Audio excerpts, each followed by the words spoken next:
All right. Hello, everybody. Welcome to this wonderful, stupendous game that we all play together on Monday evenings. It's called Dungeons and Dragons. I don't know if you've heard of it.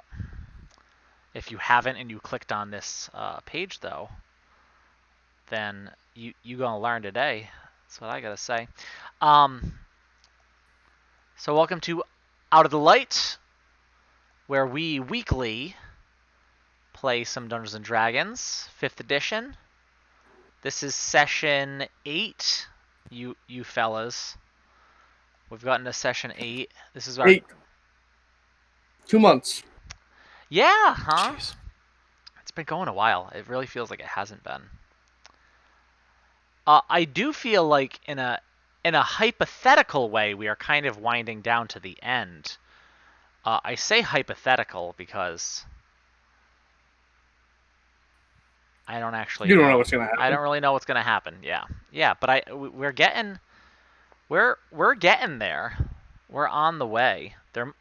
I'm excited for when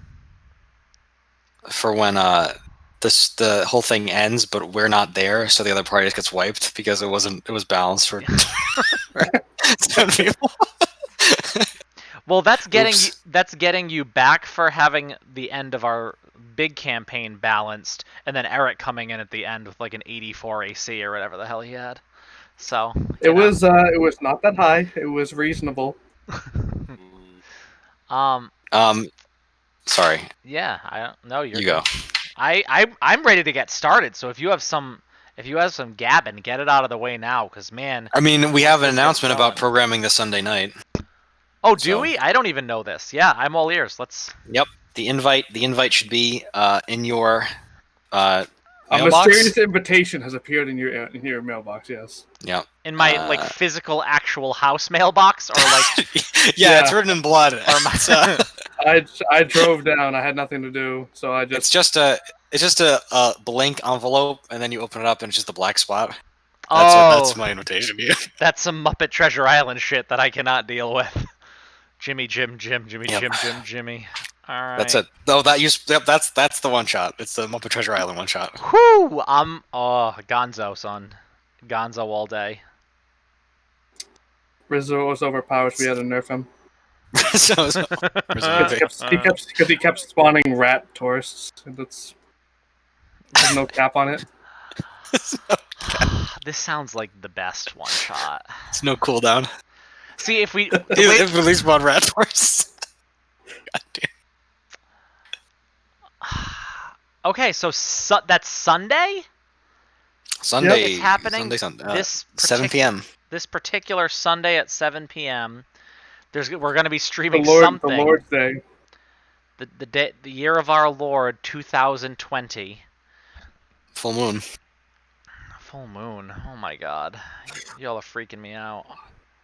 It's D&D, dude. If we don't play D&D on a full moon, we're not emphasizing the occult aspect, which is not embracing D&D's roots. I am gonna say, I am gonna say really quick. I don't have anything in my inbox, but that's okay. I'm sure it'll come to me at some point.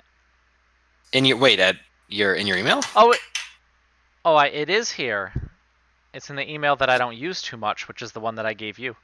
Look at that. Yep, that's the one that was given to T during his business meeting. So. Yes. Oh, okay. Yeah. Those ones I used. This is my official business email.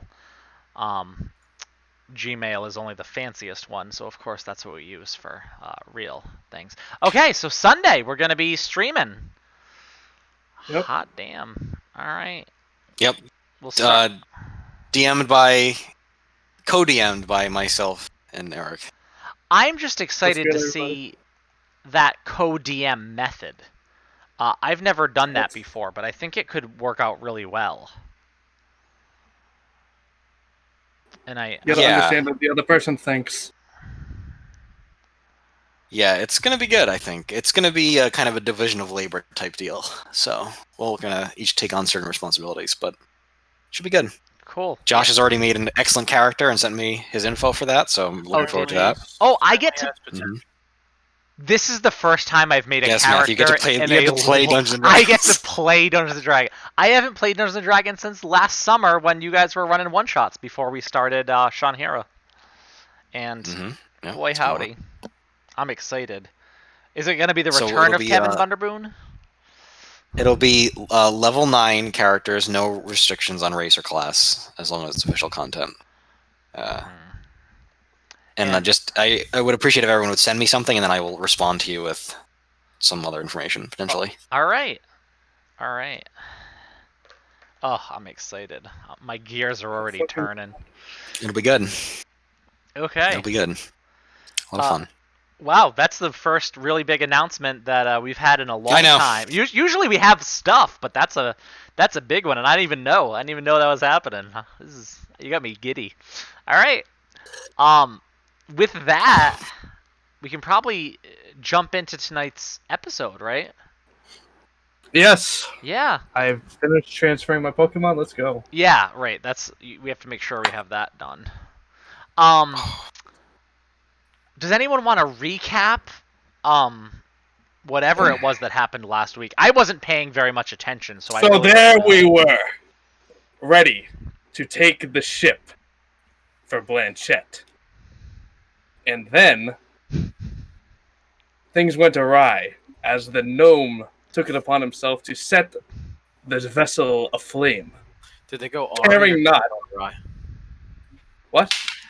Did they go Ari or did they go awry? They went awry. They went Ori. Already. Where was I? Ah, yes. The ship set aflame, the captain's mind destroyed, and many NPCs wasted. We climbed the rope back to the prison and watched it burn. And that's where we left off. Have you guys ever heard that saying, "Do not burn the ship that floats"? No. So, No, but I did imagine all the guards with like megaphones being like, you are double arrested. Do not. You have been arrested. You are arrested You have been again. double arrested. I didn't realize how funny that was until I saw it again. Like, you've been double arrested. Everyone's We're gonna swimming double away, arrest us? saying, "You can't arrest me for the same crime twice." Just It's double jeopardy, dude. double jeopardy, man. Ugh. Bob Barker's on one of those boats. It's not even Jeopardy. I'm still waiting for my writ of His habeas long, corpus. his long ass microphone. Ugh. All right, I meant Alex Trebek, but maybe Bob Barker's there too. I don't know. They're too far away. Alex You can't Trebek really is- sing. Well, hey, listen, Matt. You have 6 unnamed NPCs. You have to come up with names and backstories for. So the world is your oyster. Because everyone You can be that has anyone you want in the debate. everyone that has already been named is double arrested. So, They're the 6 worst criminals in the multiverse. well, they're the Lex 6 Luthor. that said, Dark side. "I'm not so into elevators." That's who you have. Dark side. All right, guys. So there you are, still in the prisons of Gujar, these tunneled prisons into the side of this cliff face, looking out as these boats go to re-arrest those that are still alive in the water, some allowing themselves to be arrested, some making futile attempts at escape. Dokai, our Tabaxi friend, has just climbed up the side of this cliff to get back to where you are with Musha, the half-elf, who was Blanchette's right-hand man there. You did tell Musha, Dokai, Dokai told Musha that you do indeed have the key that you had taken from him, and that's kind of where we are. Yeah. The lot of you at the mouth of this cave looking way down at all of this re-arresting that is happening.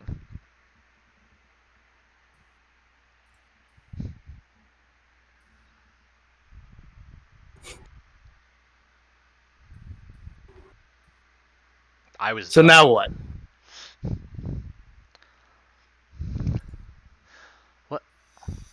Well, I don't know what we should do. Well, you see, now there's going to be something called a power vacuum, which means that multiple people are going to be trying to assume the leadership position that was left open by Blanchette being removed from from a position of authority. Musha kind of steps up to where you guys are, kind of panting heavy after the climb up. He's not quite as good a climber as Dokai. And he says, I would not suggest going back to where Blanchette had his lair. I mean, he riled people up pretty well on our way out for fun, and I imagine someone else has assumed power at this point. Not to mention we'd have to go through all of that territory. I worry now about those of Craven's men that escaped. They may still be near, and our numbers are... He kind of trails off as he looks around at everyone around you. I think our only chance is to go back through this hole, but go up towards the city instead. If we go up there, that we're sure to be arrested or worse. What are they going to do? Throw us in jail? I seem to remember that Blanchette was concerned about some kind of projectiles or something from above, but then nothing seemed to happen there. So is the cliffside directly above us populated with guards, or is that It would convenient be. lie? No, it certainly is. I mean, they're the ones that lower down the food and supplies and all that. Certainly, I'm sure that's who saw the fire and sent another ship out to arrest everyone's attempted escape. I imagine they weren't necessarily raining arrows down at us because, well, we weren't going anywhere. Do we have the materials to fashion a small ship? And he like looks around and looks down at everything down there. I could see that possibly working. It would be a difficult thing to maneuver around and try to get back towards the city with just a little dinghy we could make, but it's certainly possible. I think most of the wood and things down there are probably destroyed, but I wonder if Craven had things that she was storing. There may be a supply room somewhere around here. All right, well, let's not waste any time. Let's get looking.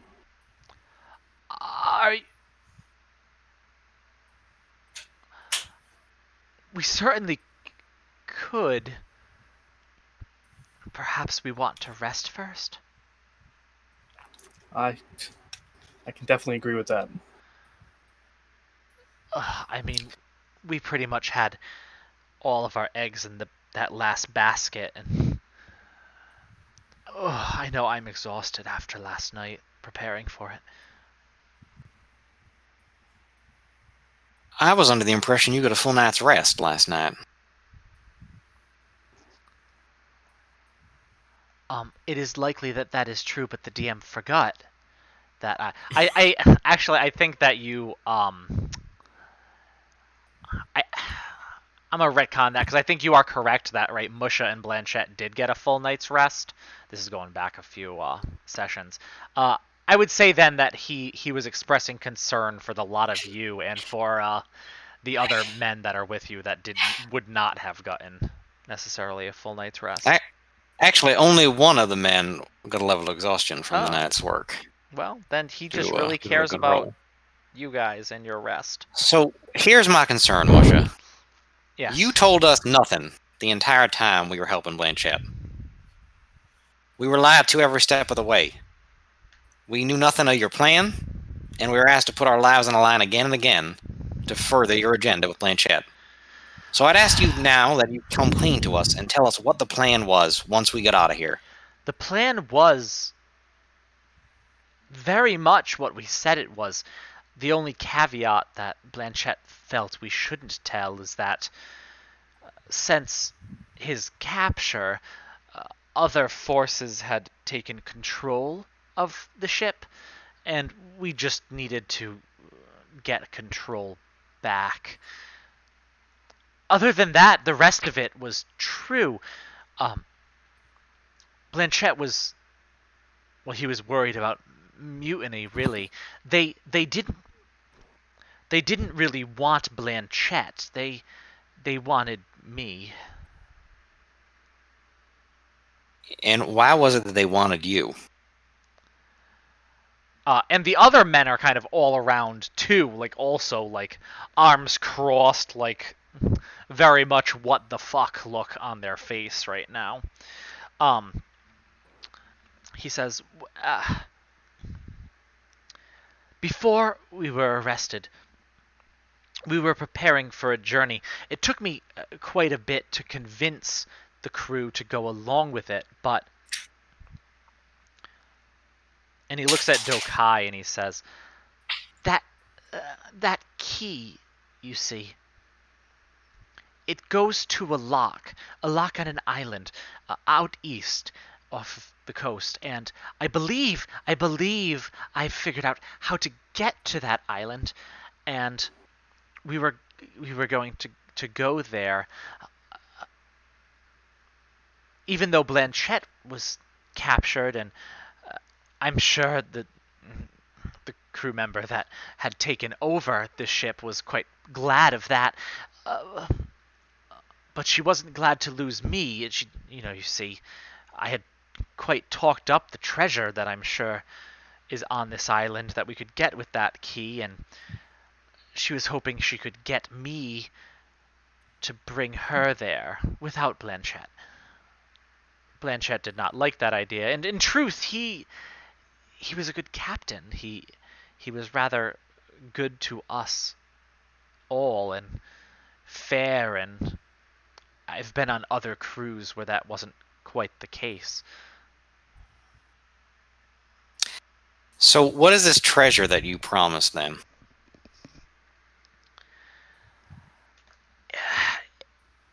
It is supposedly just piles of riches, gold, gems, precious things, just sitting there waiting because it's an island among several that no one would think to look on.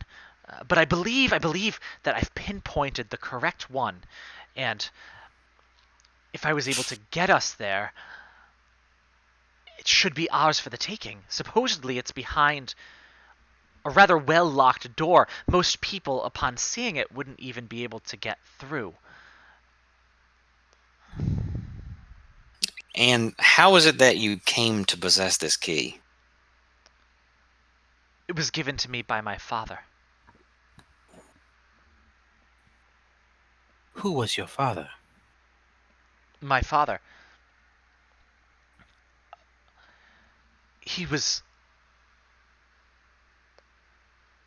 My father was an elf from the Crystal Towers. He came upon this island on a trip he was taking around the coast, coming from the Crystal Towers down and around to here to Gujar, and then up the coast as well.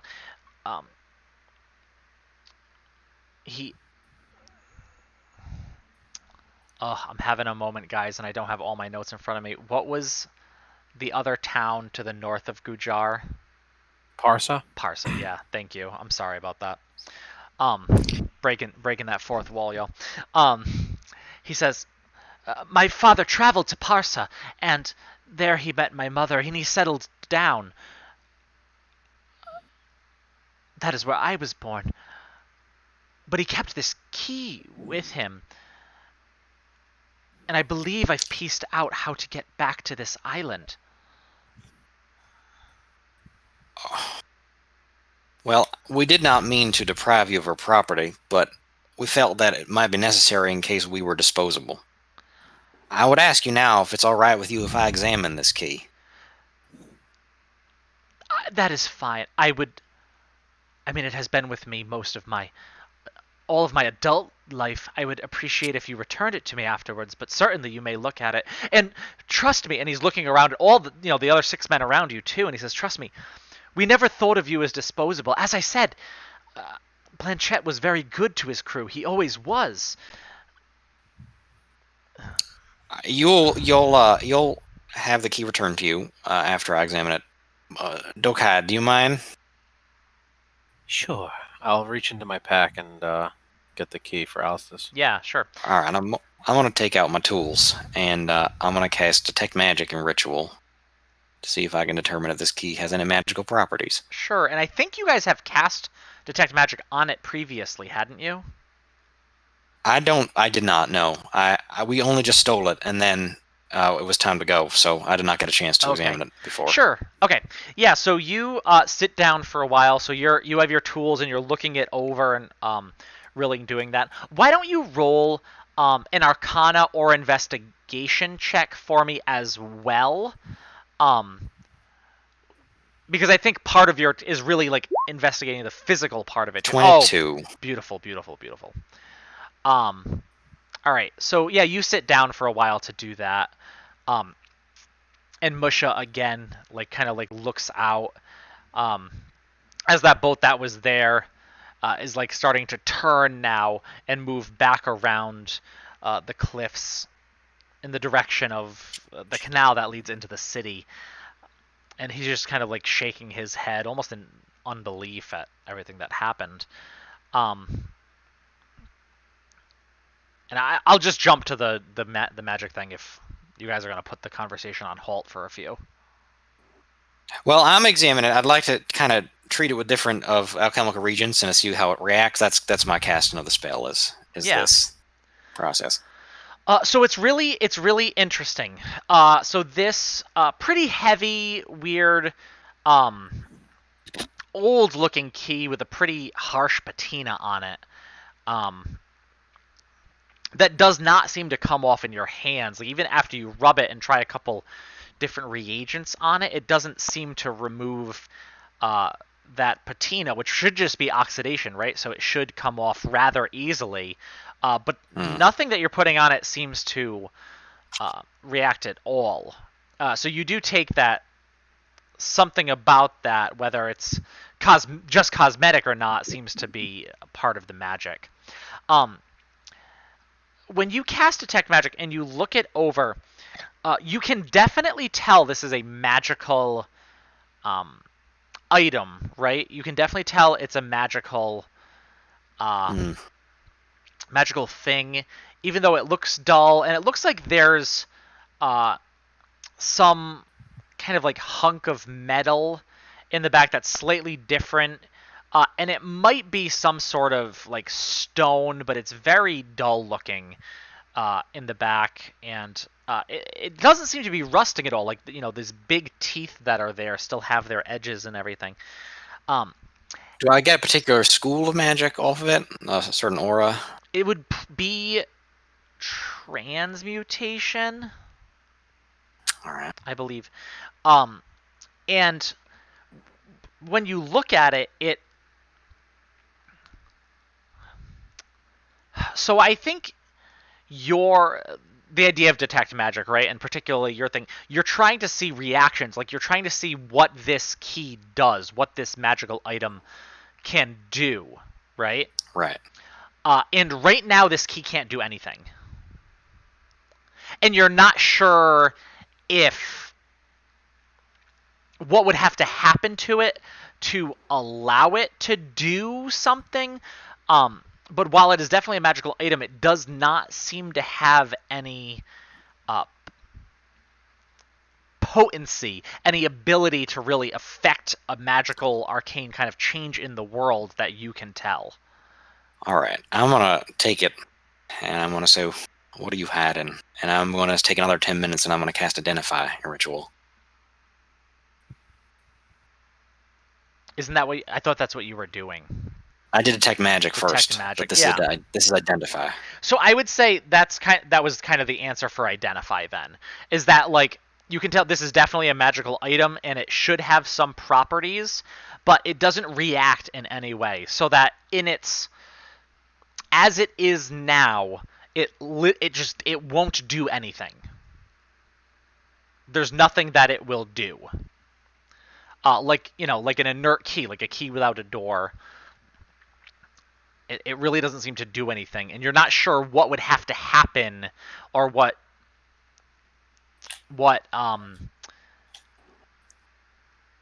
in what context the Alright. key would be able to do something. But as it is, it's not reacting to the spell. There's nothing. If identify is what can this item do, the answer right now is nothing at all. Well, okay, but identify. I mean, I don't even get a name or any kind of information about it. No. All right, Which I'll is hand it over to Musha. yeah, which is a strange thing, right? Which means That's some key you got. and I'll say for that especially with that Arcana check of 22, right? Like that tells you a couple things.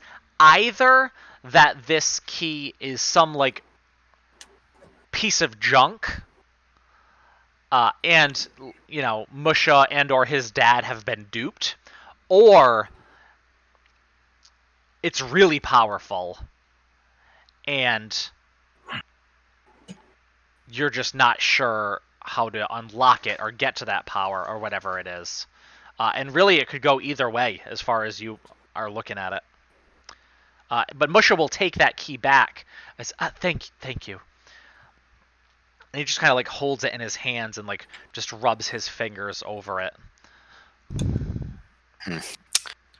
All right, well, To it. What was it, Dokai? I didn't hear what you said. I haven't done anything to that key, so Oh, I can see. It's just as it was. Thank you. I appreciate you returning it to me.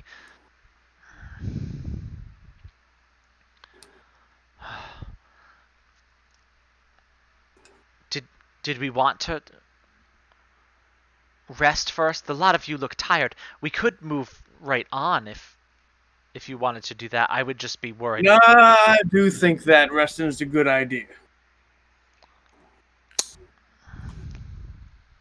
yeah, I could use a bit of shut eye myself.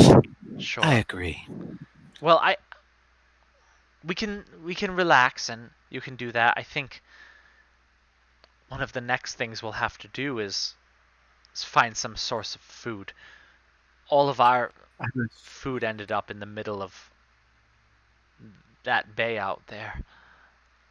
I was thinking the same thing. And he kind of like looks around at the men and says, "But we can keep watch while you sleep. Make sure that we're safe here."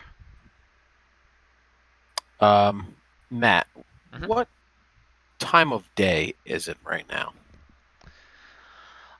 Middle of the afternoon. Yeah, it's like high noon right now. Perfect. Maybe a little later. Yeah. So if you go to sleep now, it'll probably be dark by the time you guys are like waking up. Perfect. Mhm. Maybe when we wake up, I can take a look at what is going on up above us. I'm well suited for this sort of thing. We I'm a bit curious myself, as I feel like we've traveled quite a ways from our original location underneath the elevator.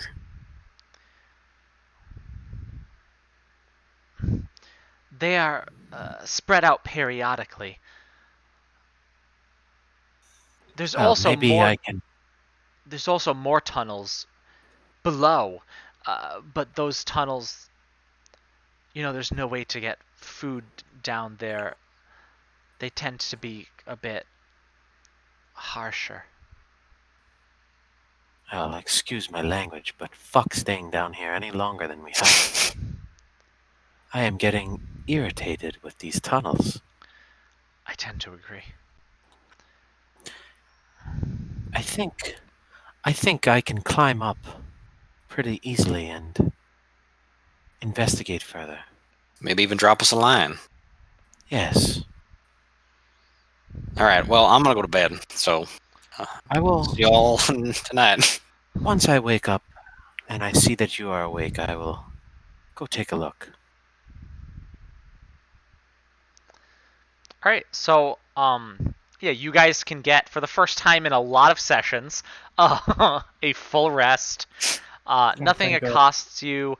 Musha and the other crew members that are with you just kind of like look a little bit down the tunnels just in your immediate area to make sure nothing's around.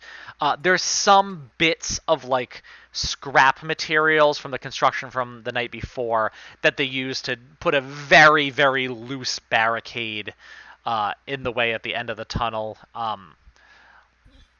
And other than that, everyone kind of is sitting around. These are all people that are used to having a full meal, so by the time you all wake up, their stomachs are grumbling a little bit. Not that they're starving, but certainly, they've missed a meal today, and not something they're super used to. But yeah, as you are waking up, you've taken your rest, and it is in fact dark. You can look out at the night sky and see the stars, uh, plentiful as they are. And So when I wake up, I'm gonna do a couple things. I'm gonna tinker around with my tool, my alchemy equipment, okay, and I'm gonna make a roll. Interesting. All right. And then I'm gonna see if Eugene over here will let me borrow his maul for a few moments. What do you need it for? Don't you worry about it. Fine. Here. All right. I'm gonna take it, and I'm gonna take a minute or so. I'm gonna gather up some of the scrap metal, and I'm going to improve Eugene's maul, and I will make it a +1 oh, cool. How long Tatsubo. does that last? It lasts as long as I'm alive, or Well, until 5 days after my death. Huh. wow. I will take that. And I've delicately inserted scrap metal into the maul, so in neat lines as to make it resemble a Tetsubo. Oh, thank you so much. So that's that's +1 to hit, +1 to damage. Yes, +1 weapon, sir. Very And nice. Beautiful. that will replace my infusion from my lost alchemy jug. Perfect. All right. Anything else anyone would like to do before you set out in whatever direction you guys plan on going? I would All right. I would briefly meditate, either before or after waking up and before going to bed, whatever. Yeah. Yeah, definitely. Yeah, and With a nothing long particular in mind, just trying to center myself and my thoughts. definitely. Yeah, and while, a long rest is I do think it's important that living creatures do sleep. It's not necessary that you've been asleep necessarily for 8 hours, so like the meditation can be part of that. Yeah, no problem.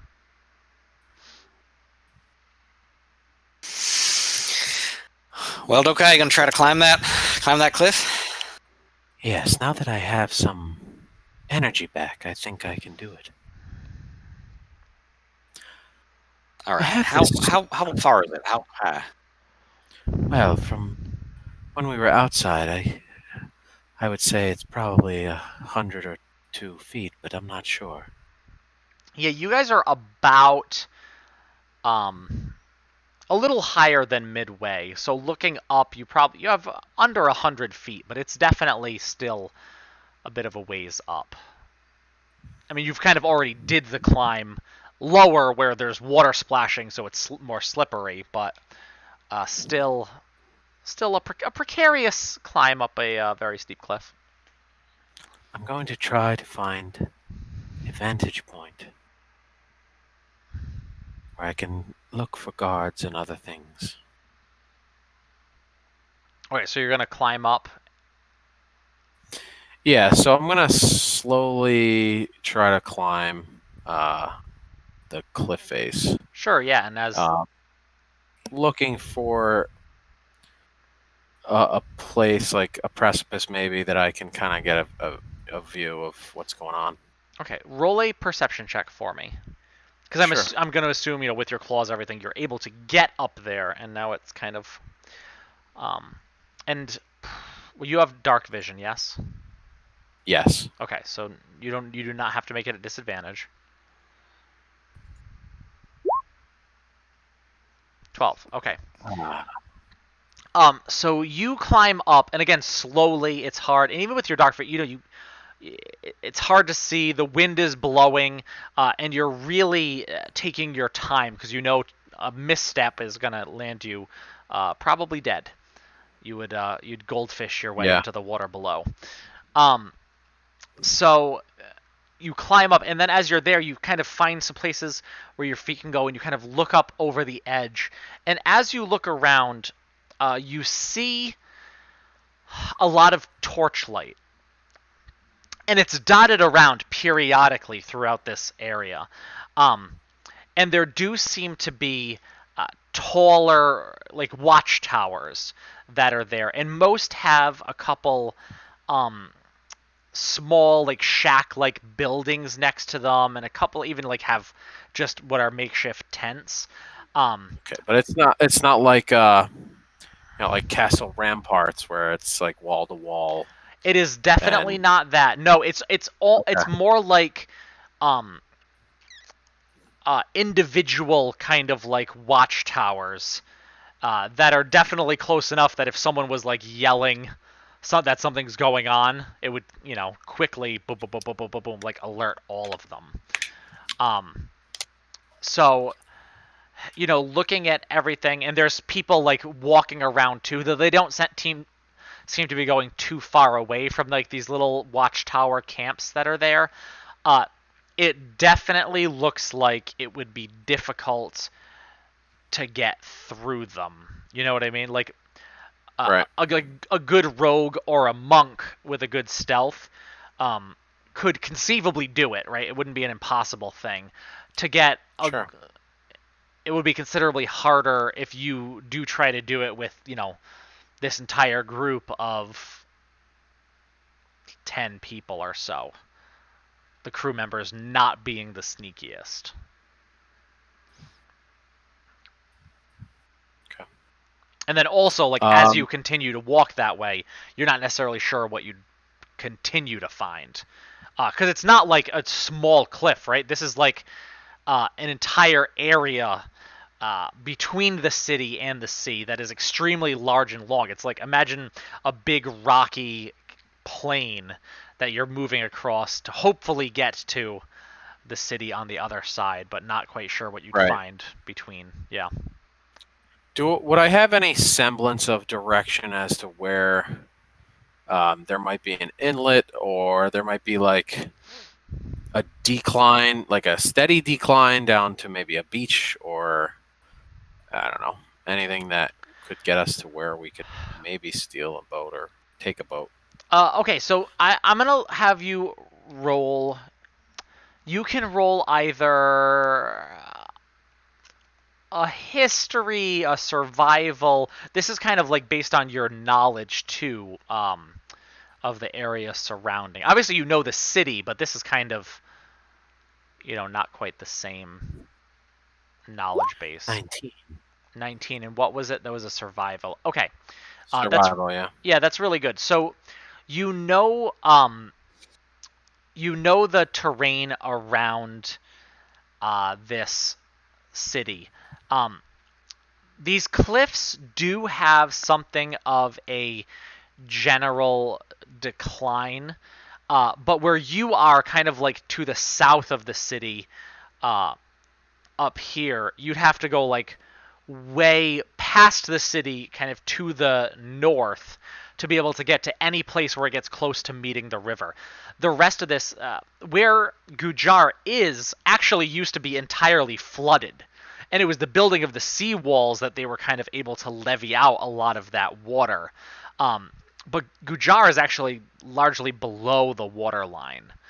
And just naturally the water had eroded these cliffs to create the area where the city is now.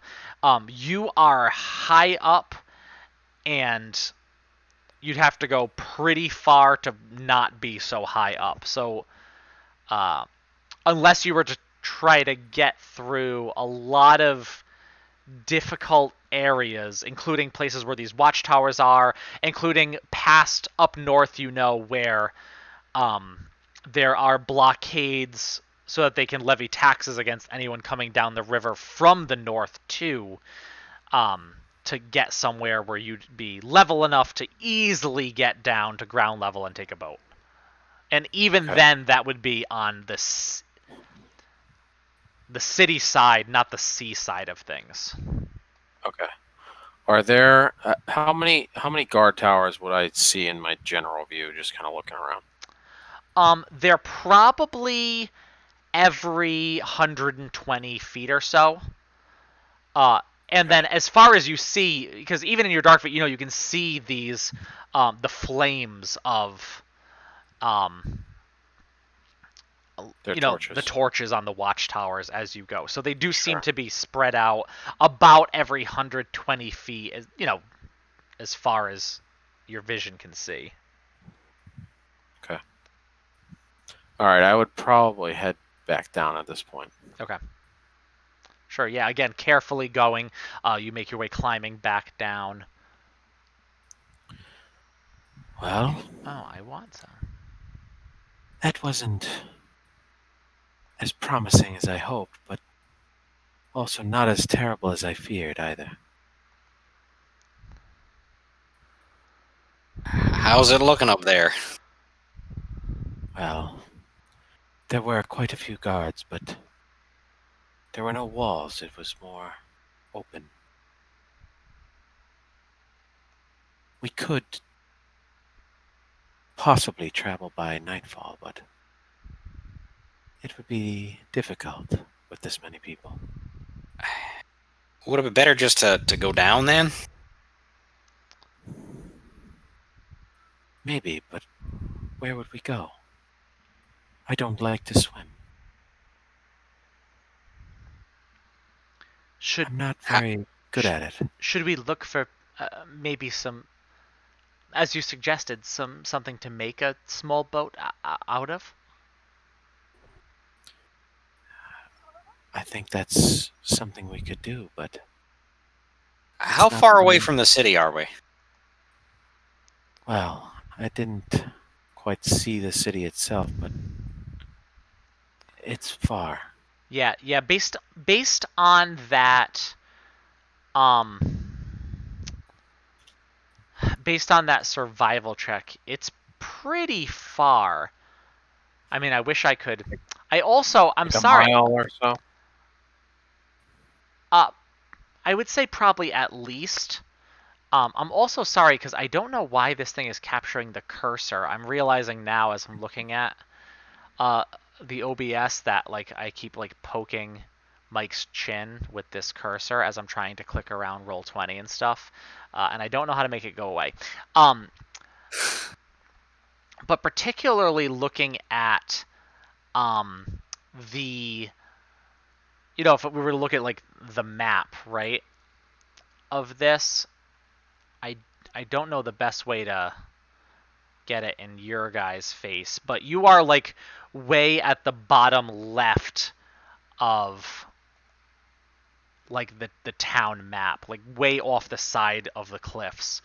So there's a good amount of distance. I mean, think about when you guys were on your way through the cliffs and into the prison, right? That long carriage ride of a couple hours was moving through the area that is below you. And then you went even further than that to get to Craven's location. So I'd say definitely you are more than a mile away from the city where you are.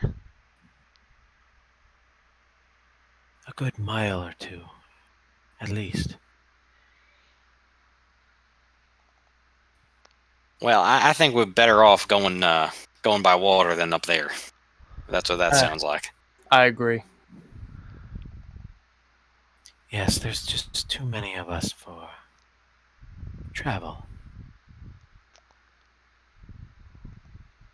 And they just scooped all those boys up down there, so I don't think they're coming back anytime soon. This might be a good moment. While they're rearresting everyone else, it might be time to squeeze on out of here. Yeah.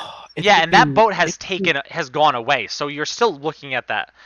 The bay where it was just open area is just as open as it was this morning before that boat got here. So they've arrested everyone. They've moved away a long time ago. It would be particularly dangerous, but I could possibly travel into the city by myself and get a boat out here Why, to why, us. why would you go? We can all go together. There's no reason for you to go on your own. Well, I'm not sure that some of these people are up to the task, if you know what I'm saying. Without the proper training, it would be difficult to get past that many guards. Let me worry about that.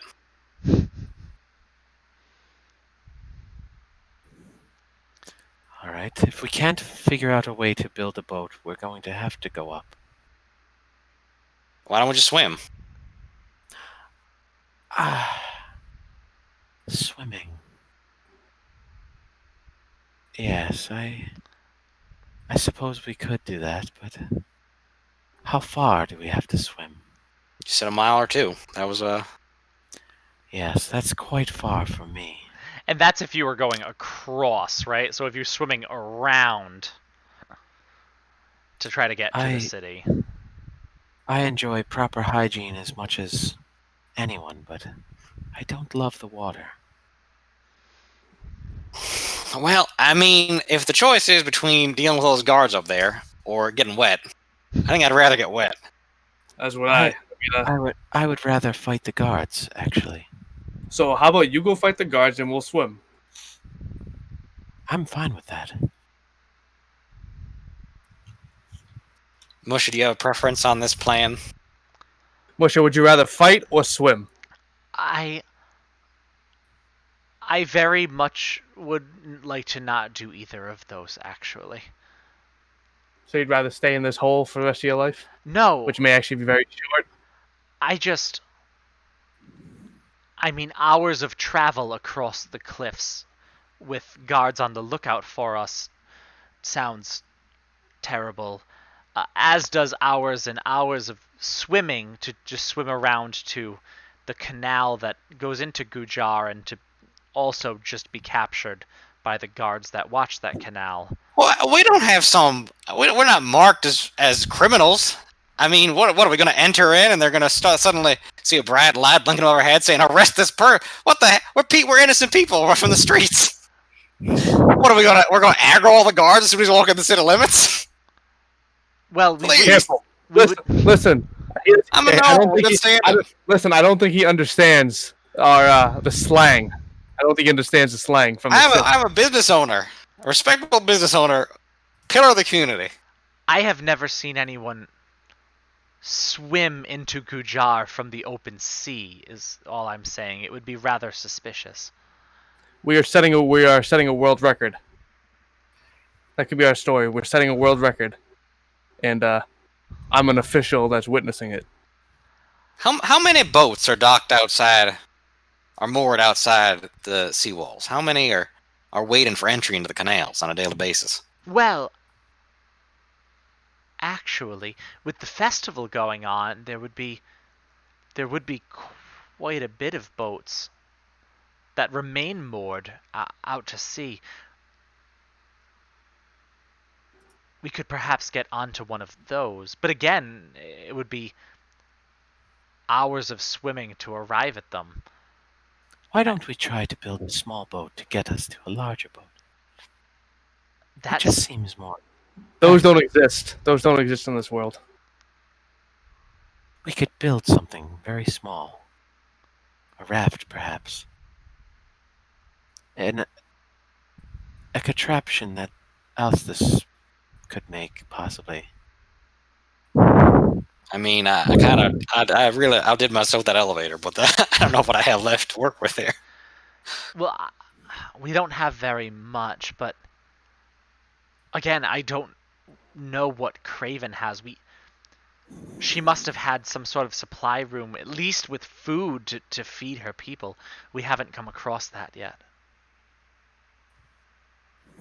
Could be worth checking out. I'm not really trying to tangle with any more Craven's men or anyone really, and I don't want to have to fight again if I can avoid it. I almost died every single time we fought. I am not looking to fight again. I was taught that life is a series of fights. Well, you know what? You could just get wet too. I mean, that's an option. You could just fuck the boat and just swim it and not have to fight anybody. Dokai, I mean, You don't know, might have to fight mermaids or something. if you can, if you felt secure sneaking above, why not sneak down here? Perhaps you can more stealthily find supplies. That's true. Maybe I could. I don't know where to go. I don't either. We've never been to this area. We knew generally how to get to Craven's area, but the side tunnels, the real geography, our scouts never discovered those areas.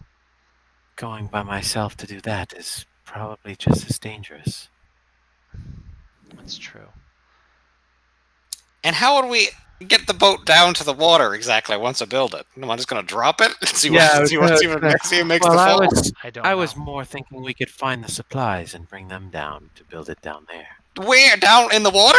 I'm going to in the middle of the ocean. Well, I'm sure we could find somewhere to build it if we swim enough. I just think the best choice is just to swim to one of the boats moored out in the bay there. I think that's the easiest solution here. We don't have to fight anybody. Fuck it, let's do it. I mean, we might have to fight someone once we get to the boat. I don't think. Well, they're gonna surprise the shit out of them though. It's gonna be great. I can't imagine Eugene's maul will help him swim very well. Listen, if I had to put a number on it, I have 18 strength. So if I had to say average is like a 10, if like an average person has like a 10 strength, I have 18. So I'm pretty all right. I just You're pretty all right. I don't know if I could swim for that many hours. How big are you? And he kind of looks at himself, and he's a rather thin, kind of gangly guy. He's like, let me think for a second and see if I can carry you while swimming. I'll put it this way: if you guys are swimming, you are gonna have to do a whole lot of skill checks to swim for literally hours and hours to get out to that area. I'm not saying you can't do it. Or you could certainly, as you're going, look for places to rest as you go, but it is quite a distance to get, from where you are on the southeastern, shore of this little area to the from the southwestern shore to the southeastern shore where the boats would be docked. It could conceivably be done, but it'll be some fanciness to get that distance.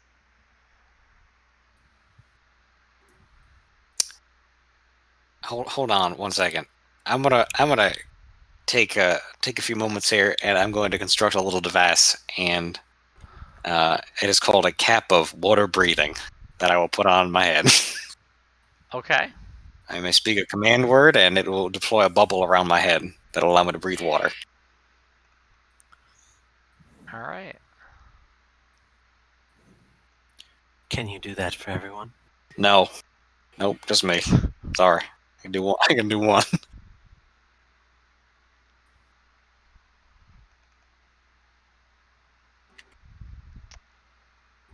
Maybe I could climb up and follow you along the cliff face. To give you an idea of how strong I am, I'm equally strong to what you would call like an orc war chief. I'm like equally strong. I'm going to. I don't care.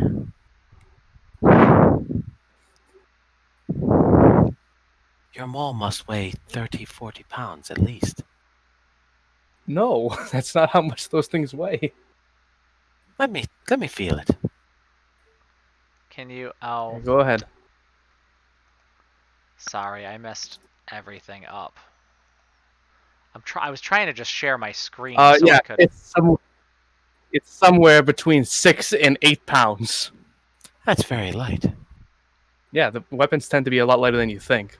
Most longswords weigh under 4 pounds. Well, I'm so glad I had this lesson. Can we fucking get on a PG already? How far up from the? God, go to the weight of weapons later. Yeah, we're Can we ready. go? To Can we swim. go, please? Go. We're ready to swim. Let's go. Great. If you're so strong, I should just swim on your back. That's not swimming at all. That's being a passenger. Yes. All right, let's go. Are they done? Are the boats gone from? They from have been gone your for hours and hours and hours. Yes, All right, good. All right, how far up are we? like 100 feet. 100 feet. Okay, great. So, Alcis, can you make it so that way it doesn't destroy all my bones when I hit the water? I mean, we could just drop a rope down and climb down too. All right, let's do that. Tattoo together. I still have my rope. All right, perfect. Let's go.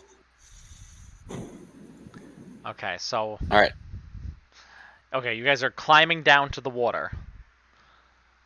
Yes, sir. I'm tying off my my now regular rope to Dokai's rope, and we'll All drop right, a line so down. you guys both tie it off. tie off 50 feet of hempen rope, and then start making your way down.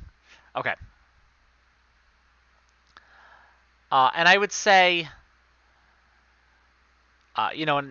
between Alstis and Musha can help out too, figuring out a way to, like, affix yourself to the rope so you're not just dangling.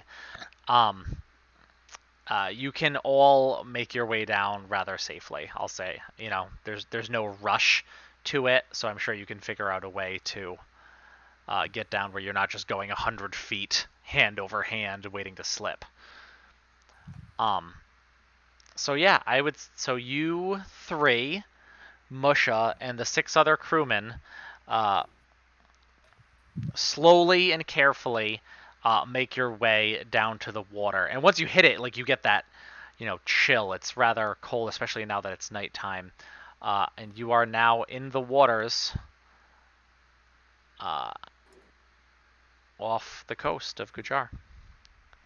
All right, I will speak my command word and deploy my bubble around my head of water breathing. Okay. How did you get that? Is that an alchemist thing? That is my second current active infusion. I switched out my alchemy jug and my rope climbing for +1 weapon and a cap of water breathing. Okay. And I'm gonna go like a little bit beneath the surface and just kind of cruise down there. Sure. Just kind of follow when everyone's wake. Yeah, can do.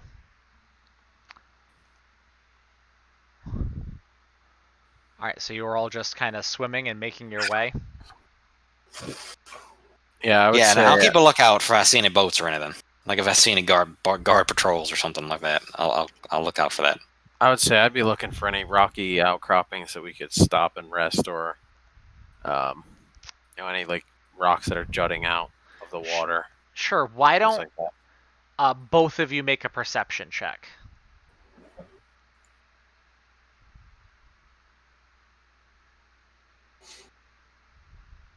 $18. Okay. 2.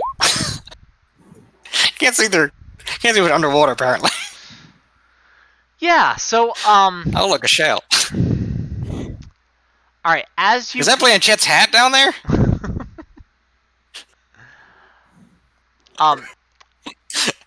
as you're moving, again, going not terribly quickly, right? Like movement speed halved for swim speed. You do see plenty of places where you can like stop and rest, and often like some of these rocky things jutting out, they would not be big enough for all of you to be together, but enough clumped together that you can kind of go catch your breath and then continue.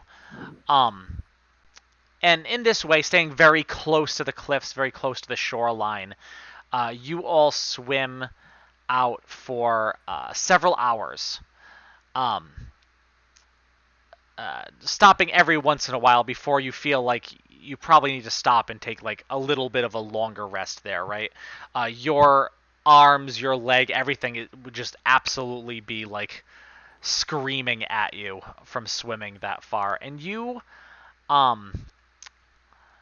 not sure too terribly far how you've made it. You know you're going along the southern end of these cliffs.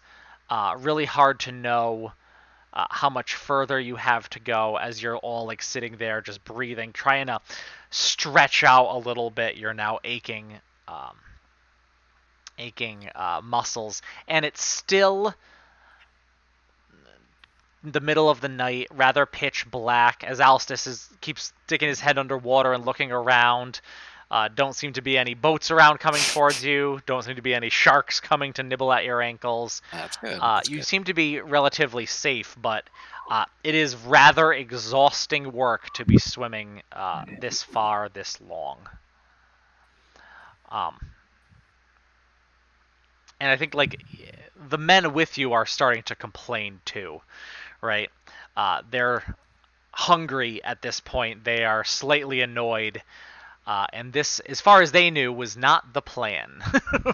They thought they'd be sitting comfy on a boat, and now they are swimming across the rather open seas. And letting Are there their any pleasure be known. are there any like lights out to sea that we can see if there's any ships out there? There are not. All right. No, there's nothing that you can see. And I know Well, boys, we're not in prison anymore. At least that's good, right? Something to look forward to. And I'm having I can't really share my screen without everything going wonky. And if I try to add the picture to the display or something, it would be really wonky too. But I know for viewers, you can see the map of Gujar on our website. And for players, Mike put it up on the Roll20 too, if you want to look. But this kind of central area where there is Roll20, right, and has that kind of yellowish cliffs around it, you are to the bottom and left and well off the map is kind of this area that you're looking at. So if you see those like large cliffs towards the bottom, you're trying to swim around and up into where the canal is. I know I might not be explaining it as well as I possibly could have, and I'm not having the easiest time sharing my screen. Because if I do share my screen, it adds a whole other. All right. Well, we'll take a rest, take a breather. Everyone can get back a little energy, and then we'll keep pushing on. I guess I think that's the best way to do it. Okay. Yeah, easy enough. And as you go, it doesn't seem to be anything accosting you. So you're able to move through much of the night, right?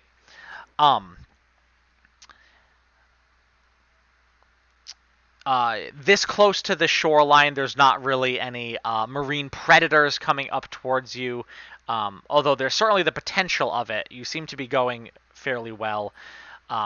And even still, there's enough of kind of like just rocks jutting out, that kind of thing, that you could probably jump up and onto them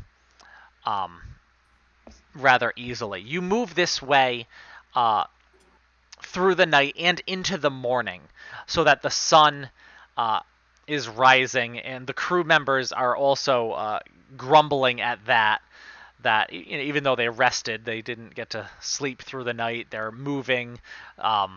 They're extremely tired, asking to stop more frequently as you go. But after swimming through really the entirety of the night, you do notice that the shoreline is starting to curve up northward a little bit, which probably means you're coming up to the point where you don't know how soon, but relatively compared to how long you've been moving, you might be coming upon the seawall of Gujar rather soon. Cosmo, remind me to kill Alstus when we arrive. You have to beat me. Because you faster than me, cat. Well, listen, that wasn't so bad, now was it? So bad. I have never, ever in my life done anything so grueling or torturous. We're gonna drown Alright, well. out here. Have you ever seen? Well, you ever listen. seen the ogre back at the Emporium? His name's Homer. He chokes out this goblin named Bart. It's gonna be like that. Listen, you little gnome. If we do all this fucking swimming, and then we get thrown back in those prisons, I'm just gonna go straight Craven. Gnawing on your legs and shit. Craven what? Craven what? What are you hungry for? Anything at this point. Catch me a fish, why don't you? I'm sorry you got so used to the cushy conditions in the prisons of Gujar. Jeez, crap. You think people would stay in a resort over there? I'll tell you this. I'll tell you this, Larry. When we get to a boat, you're really going to appreciate one. From now Listen. on, you'll never take a ship for granted. If I remember I'll be correctly, tired to fight the guard. we had a boat. If I remember correctly, you all got left behind. You would have been sitting on the fucking cliffside while we sailed away. What the hell are you all complaining about? You did not fit in my elevator, and thus we're watching from on high. We could have climbed down the rope. I mean, that one guy that tried got thrown off pretty far. All right, Larry.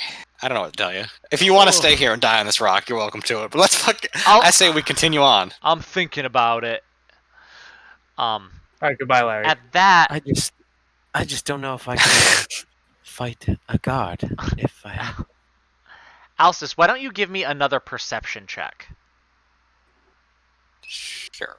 at that point? Well, now let that me the sun see. is up, now that...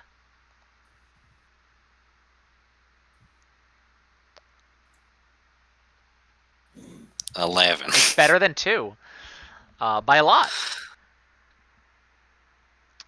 Okay, so as you kind of like look out, again, looking for any sign of a boat coming along the southern end of these cliffs, you don't see any, you don't notice anything.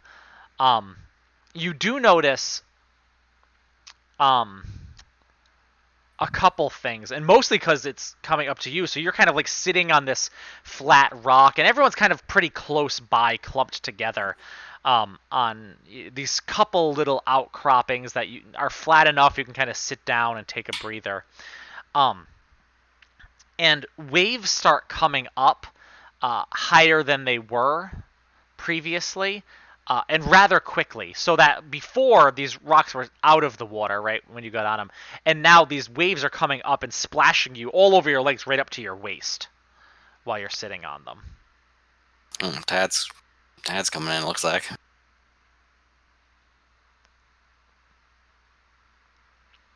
And as you all kind of like look out, and you do see, definitely, obviously, you're feeling it, the waves as they're coming up, and it's only every few, so there might be a couple waves, and then one will like almost cover you, and then another one while you're sitting there, and Larry again is like, oh my god, let me catch my fucking, and then it's the last word is swallowed as a wave comes and hits you pretty hard, as you like hold on to the rock below you so you don't slip off, as a wave goes right over your heads.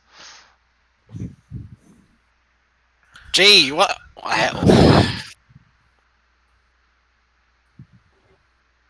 Well, I don't know if we can stay here, boys. It's not looking promising. And then as you look out again, there is a wave coming towards you. And it is building and growing to be, if you were to guess with an 11 perception check,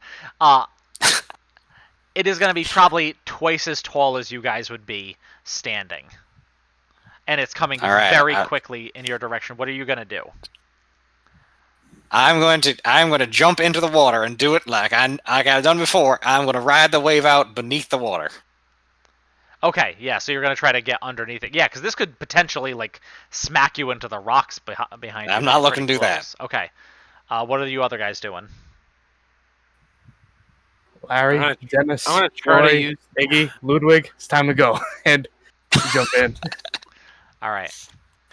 I'm gonna try and position myself so that when the wave comes, Yeah. I can kind of try and almost ride it a little bit, by swimming, just kind of pushing out with it, Sure. Okay. So you guys all position yourselves, Ludwig and Larry and the rest of them. Like take your lead and jump into the water to try to get underneath this wave as it's coming at them. And as it does, you go and you feel yourself before this wave is there. Instead of getting pulled out towards it, you actually feel yourselves being lifted up out of the water, right? And you're still under it, but you feel yourself lifted, and you grab at the rock behind you, and it slips from your grasp as you're lifted too high for it, and you watch this big wave as it's coming, and right before it crashes over you, it breaks. It breaks all around you, so that everything on either side of you... Dokai, you can roll a d6 for me really quick. On either side of you, these waves go and they crash into the rocks around you. But right in front of you, it seems to have split apart. Two. Okay, 2 of the guys you were with get picked up by this, and they are not close enough to you where it breaks, and they whoosh, you hear and like feel the impact as their bodies are smacked against their rocks. Behind him, and as this wave subsides, leaving a trail of blood off, as 2 guys that are not Larry and Ludwig, because those are the only names that I remember, are seemingly killed against this rock.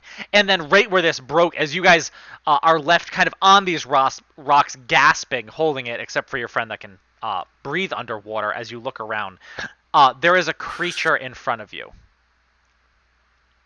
And you can only see it from about the waist up. And even that seems to be extremely massive. And it does not seem to be greatly affected by the waves that are still coming in. Though they're not quite that high, they are definitely still smacking against the rocks. And there is an entity there in the waves that looks like an overgrown, fishy frog person, right?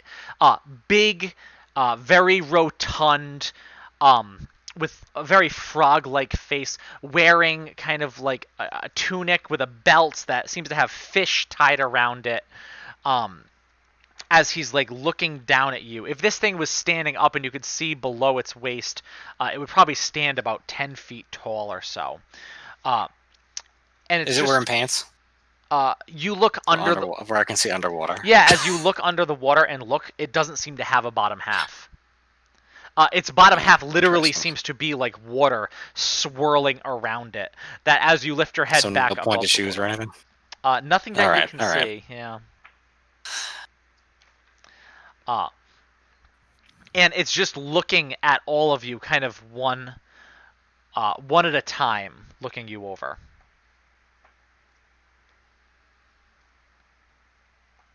This is what I was talking about. I'm too tired to fight now. Hello. Well met. This creature speaks in a language that I don't believe any of you understand. As it says, "Ruff, Muslim of Muslim. Eh, the last.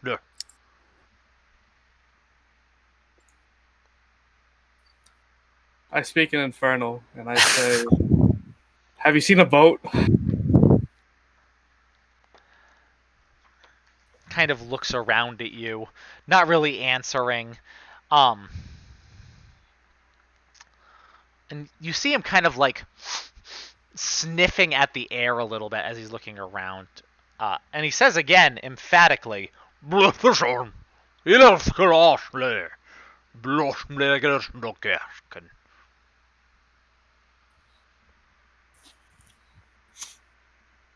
I don't. Most I you, can you take understand what he's I saying? don't know what he is saying. I look to Ludwig. I say, "Hey, you got a nerdy name. Do you know what he's saying?" I don't know. Who's Ludwig? I look at Iggy. I say, "You have the second most nerdy name. Do you know what he's saying?" um, Iggy died, sir. Just now. yeah. No, not He didn't Iggy. make it. You look around for Iggy, and goddamn, is he dead? Oh, you Mushy, want to take a crack at this? He he's asking which of us has the key. Are you fucking kidding me? Well, I take out my key ring. I say, "I've got a few keys." He looks at you, holding the key ring, and he's gonna reach out and try to take it out of your hand. Do you stop him? No, he can take the key ring. Yeah. That's fine. And he does. And he takes it, and you hear it as he snaps it open and starts taking the keys off one at a time and just letting them fall into the water below him, and just eventually throws the ring. That's like 700 keys. It's like a janitor. Um, a lot of chastity belts hooked up onto that thing. Oh Ask man! him why he wants the key. Oh, I didn't even think about that. They're having a bad time. yeah, I'm sure your brothel had a lot of chastity belts going around. So much chafing going on right now if you don't change those. I'm wearing mine. And it's very comfortable. You just need the right padding. Let me tell you. Musha says, "What should I?" And he starts to speak. And while I would love to make a lot of just weird sounds in the two different character voices of these NPCs, they're having a conversation that you don't understand, and we're just gonna leave it at that. All right, so Musha, are you gonna give him that K you got, or what? And Musha just keeps going back and forth with this creature. This creature that seems to be getting more annoyed the more that Musha talks, right?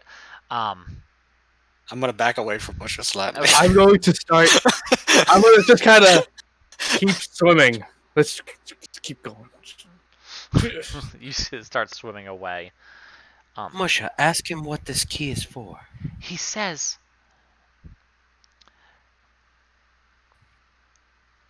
he says he wants us to take him.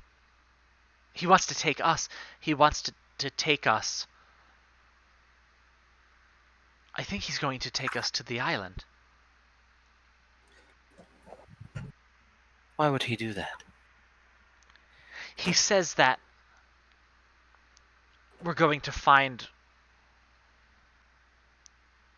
a room there, and supposedly near the treasure that we will find, there will be a room, and he asks us to claim this room in his name. Sure. Why wouldn't we do that?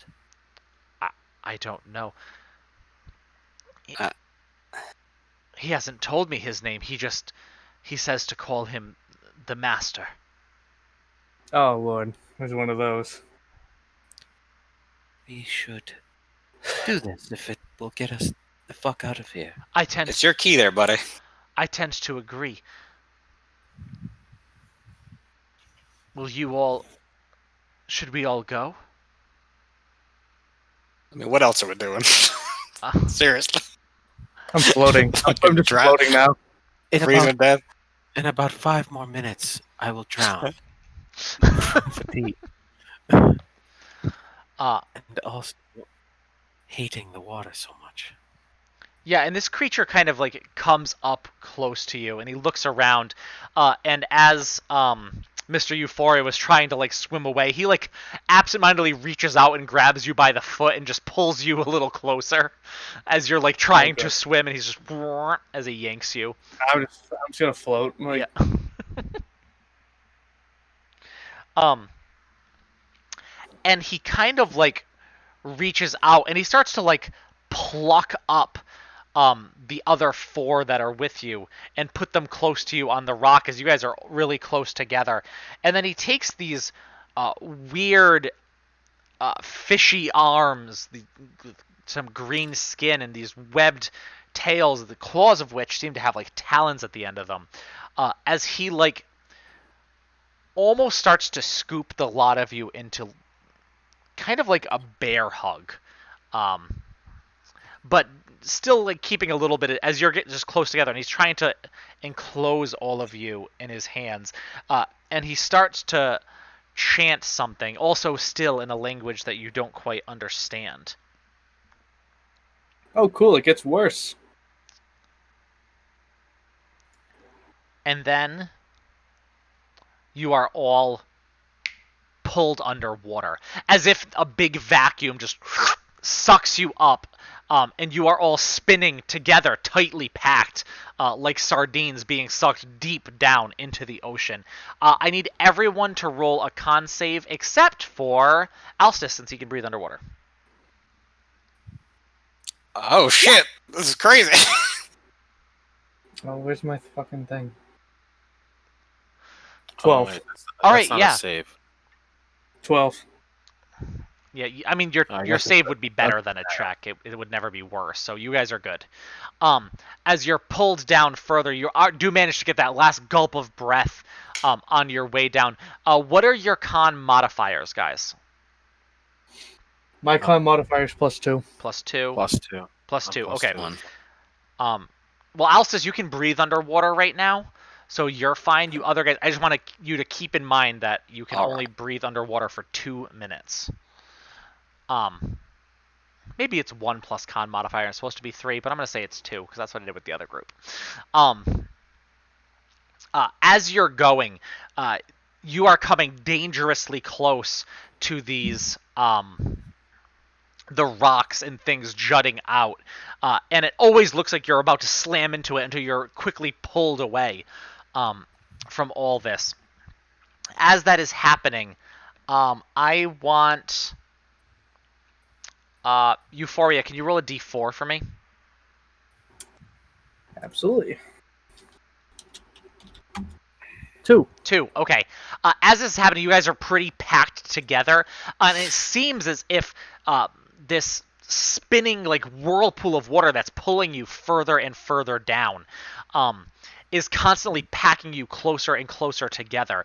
And at a certain point, 2 of the people with you kind of like pop out of it and are starting to float away as you are quickly being pulled down past them. Would any of you like to react and try to save them? No, Ludwig, and I try to grab Ludwig's leg. All right, yeah, make a strength save. Oh my god, why did I do that? 18. 18, yeah, nice. You and Ludwig just grasp arms as you hold onto him, being pulled away, and then you're able to grab him and pull him back into kind of this vortex as you guys continue to spin. My on your way permission down. to die. All right, there was another. Who else was? Yeah, there who is else another was one. pulled away. Well, Roy. it was Roy. Yeah, it was Roy. Roy, no, and I'm gonna crank my It was Duncan. arm cannon, and I'm gonna shoot the needle and thread at him. Okay, yeah, roll to attack. You can electrocute him. No, that's the second part. You only have to stab him to do this. So we all have our tools we Yeah. work with. All right. That's an attack. I have to roll now. Okay. It is It's only a 10. a 10. That would be not enough. So you do, and you get him, and you get it Shit. straight on. But because he has this armor, it glances off. It's unable to grab. As Roy gets crossed off my list, as you see Roy kind of like Titanicking away into the water, as you are quickly in this whirlpool Roy, no! pulled away from him, and we all mourn No. Roy. So young. He was only named He's 20 like- seconds He ago. was like 58. He was like 58. So all of a sudden, as you go, you start to look below yourself, and you see what appears to be the sea floor, though impossibly far away. The sea shouldn't have been that deep where you are, but you see the sand coming up towards you as you are going directly at it. And then as you are coming at it, you watch. It's almost like time slows down as the first person to hit it is Musha, and he hits into the sand and is pulled through. Oh shit. And not okay, good. he got a nat 20 on his roll. So he's able to kind of like twist his body, and he almost turns into a dive straight into the sand as he is quickly pulled through, which seems to mitigate a lot of the damage. Kind of taking his lead at that last split second before you hit. You three can roll dex saves. There it is. Oh, fuck. Hold on. 17. 13. Okay.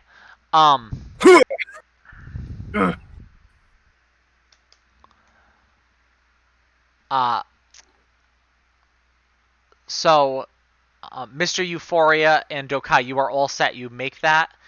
Alstus, you're going to take 3 points of bludgeoning Ah, damage shit. as you're kind of smacked in, and then like sucked up through that. Let me see.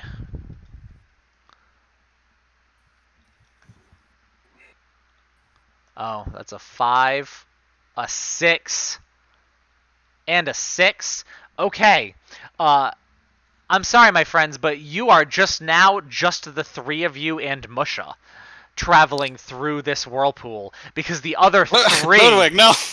just like hit the sand and like bounce off. They're unable to continue on through this path as they are floating somewhere along the bottom of the sea.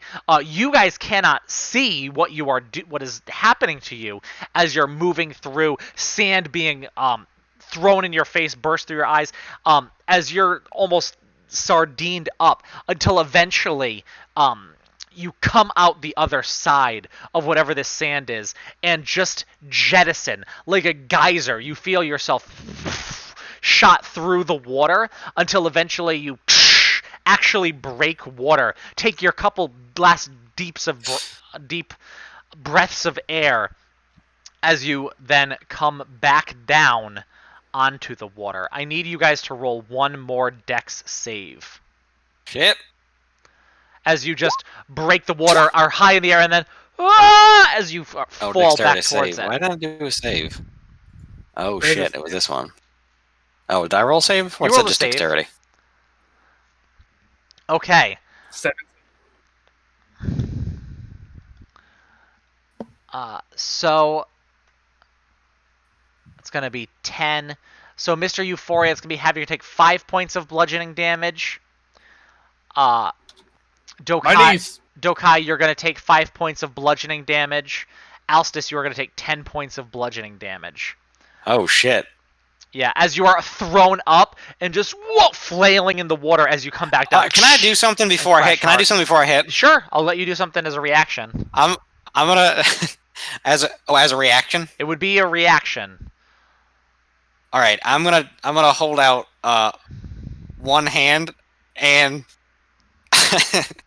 I say emergency systems deploy, and I'm gonna send an electrical current through my trench coat, and I'm gonna cast slow fall on myself to try to slow my descent.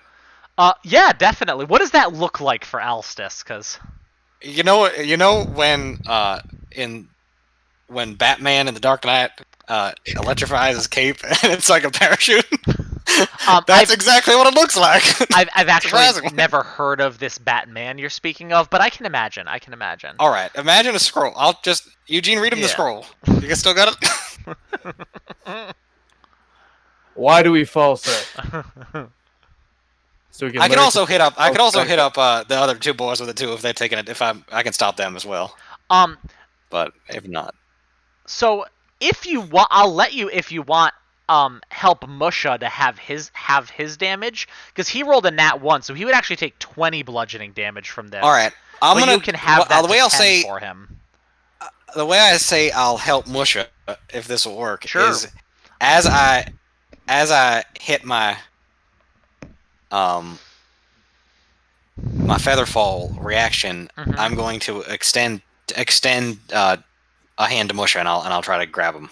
And you do, and you grab him as well. And he's falling, and he's like twisted in a weird way, so that he kind of pulls you down into the water a bit too. But he hits a bit harder. So, with that, I'll let you. You can take probably no damage, right? If you're feather fallen. I'll take whatever you see fit to give me. Well, I'll give you. I'll say you can take the same 5 points of bludgeoning, the halved damage that these guys get. Musha with his natural 1 took twice the damage, but then you helped him have it, so he only took 10. And that's where you guys are. I don't know how much HP Musha has. He has 10 less now. As you are all then like. Crest the water again, take your deep breaths, and as you look around, everyone can roll a perception check. Ooh. Boy. 14. All right. 12.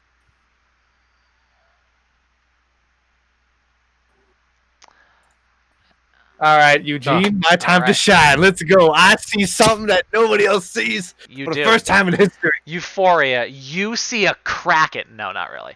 I'm really hoping there was. But as you do look around, you see not too far off, definitely reachable, what appears to be an island off the way with a sand beach and pretty lush green trees beyond. Everyone else being as exhausted as they are from their, just long, hard swim that you guys have been doing. They're kind of like just treading water, keeping their heads up. But you manage to really get a good look at this, and you point everyone in that direction. And I'm going to assume, although I shouldn't really assume, that you're all going to move in that direction.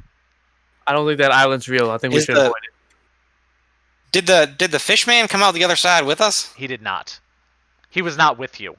He almost like wrapped his arms around to like get you in a bear hug, and then like where his arms were, that whirlpool was created that pulled you through. Okay. Yeah, well, let's go. Yeah. Let's go, everyone. And in just a few minutes, you guys are coughing and sputtering as you're like crawling onto the sand, all just laying there, happy to be on the most terra firma that you've been on in quite some time, coughing up the bits of water that you had swallowed. Musha, you can see he's where he fell and kind of twisted his shoulder, and that impact in the water is trying to like massage it just a little bit as he's still laying on his side, breathing heavily. How does Musha look rough, or does he look bloodied, or is he okay? Roll a medicine check as you go over to him.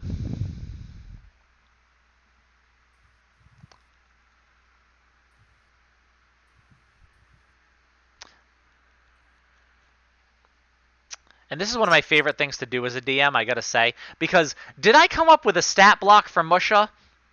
Absolutely not. But is this medicine check going to actually be used to decide how well he looks, and therefore how much health I give him? Yes. Yes, it is. And that's a 15. Well, I had to roll twice one didn't come through on my end. It was a lag spec, so No problem. first one Well, was 15. I'm gonna go with the first one, which is a 15. So he looks pretty okay, and you kind of look at him and look him over quick, and the shoulder doesn't seem to be dislocated, but it's probably gonna be pretty sore and bruised for a while. And he thanks you for helping look him over, and he looks around as he lets out a couple more coughs, and he says, "Are we the only ones that came through?" Looks like it. Even the triplets died. I would choke up a hairball and yes, it appears that way.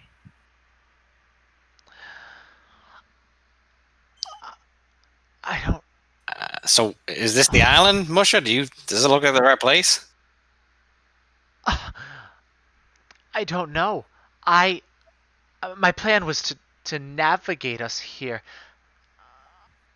I have no way of knowing where we are.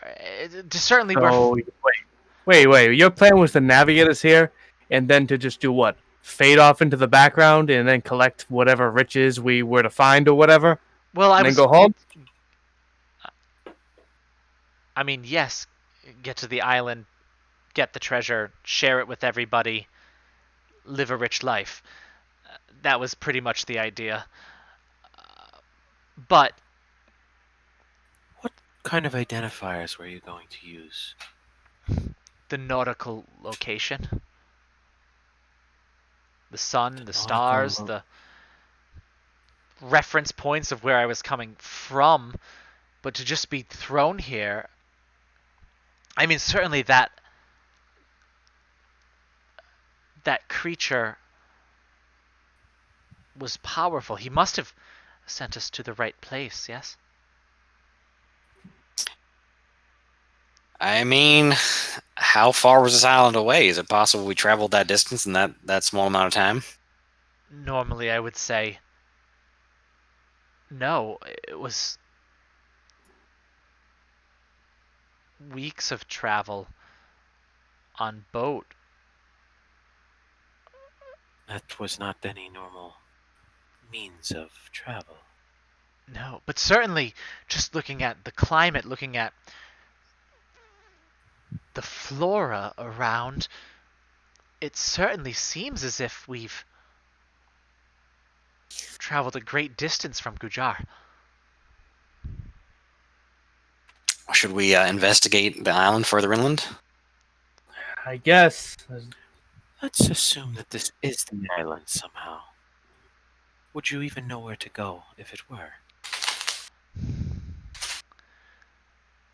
Somewhere on this island, there's a door.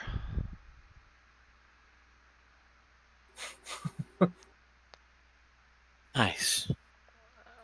We need to find it.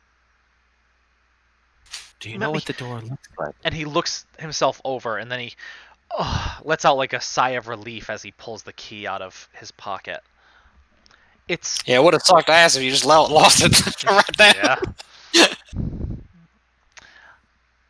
And his hand's shaking as he holds it. Like? Large, rectangular Keyhole. metal door. I would Nice. imagine it would have a keyhole. We are so fucked. Well, it needs. This jungle looks rather thick, doesn't it? As he like looks out to kind of this very tropical, jungly vista around you. That's all right. I'll give you a little eye in the sky. How about that? All right, we're gonna ready. Yep, I'm ready. 1, 2, 3. And as it throws me up, I take out a vial from my coat and I say, "This here is my fizzy lifting drink." And I create a potion of the vial and I drink it and I get a flying speed for 10 minutes. Okay. Man, alchemists are fun, huh? Okay, so you have a can do fly a lot of speed for 10 minutes. Yeah, it's not very fast though. It's 10 for 10 minutes. 10. So I was thinking about just recon. 10 feet every 6 seconds. Sure. Okay. All right, and fizzy lift and drink lifts you up. Do you have like spell It looks slots? just like it, too. How does it even work? Oh. I don't know how the alchemist So- class even works. So yeah, to I can create any experimental elixir as an action at will if I expend a spell slot to do so. Ooh, okay. So I extended a spell slot just now to Okay, do it's it. a spell slot kind of thing. Oh, that's really interesting. Yeah, it's a weaker fly for 10 minutes for Yeah. Okay. And so you're trying to get above the tree line? yeah, just so I can get an eyeball to see if I can see anything in the jungle. Sure. Yeah. As you do, give a perception check, and you can do it at advantage. That's good because I'm not very good at that. So 'Cause, that's a probably Because what you're doing is very fun, and I like that. natural 20. Wow! All right, and First that was one. the first roll too. Look at that. What was it?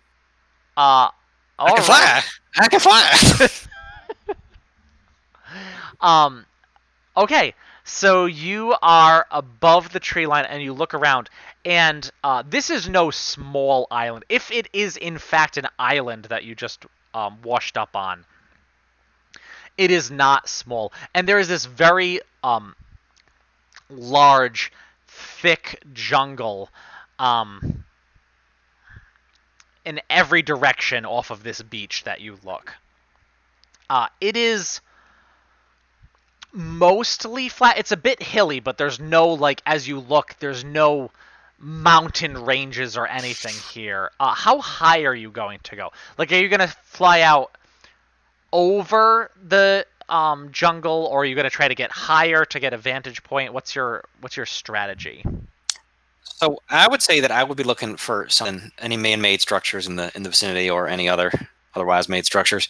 But I'm going to basically take the limit. I know how long this lasts as I've created it. So I would say that I would take my full height and then give myself enough time to get back down again. Sure. Without having to resort to free fall.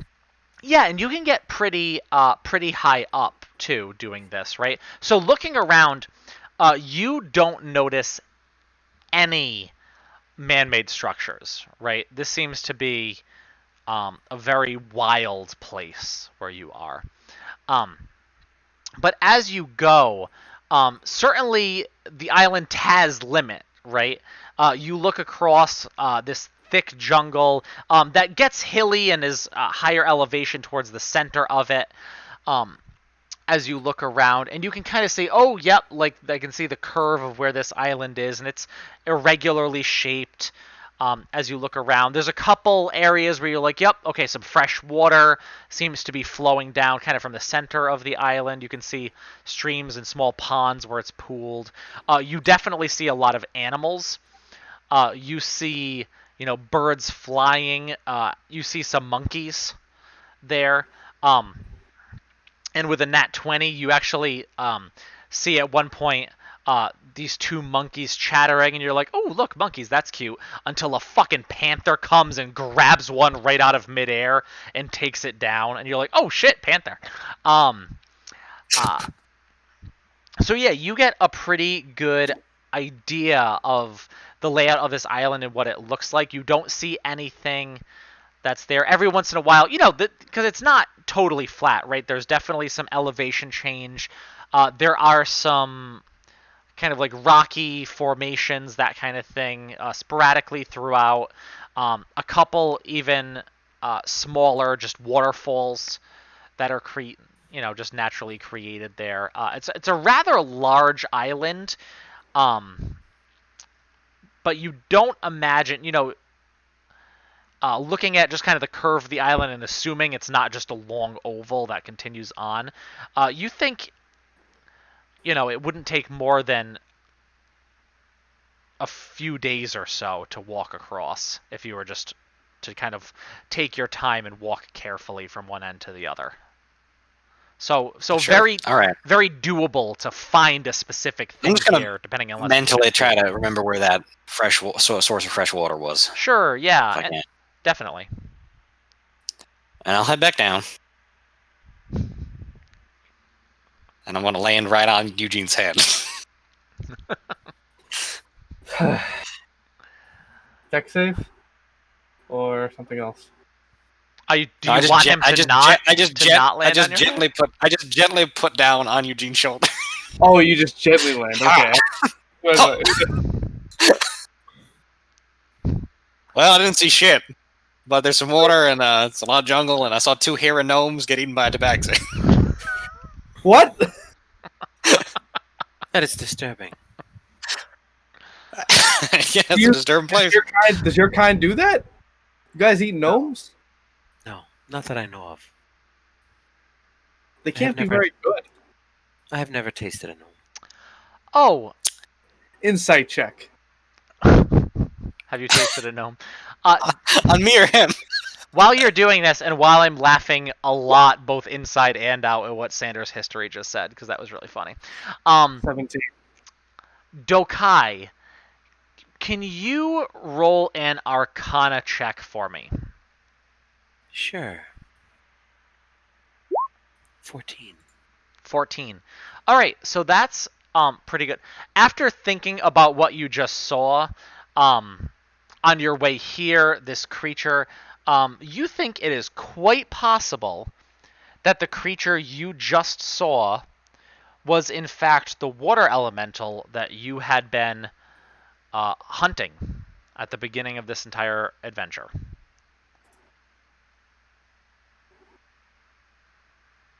Well, isn't that some? Just as Isn't that something terrible? Alstus, remember when we first met? Yeah, I do remember that. It wasn't that long ago. It's been a lot of shit's happened since then, though. A lot of head injuries.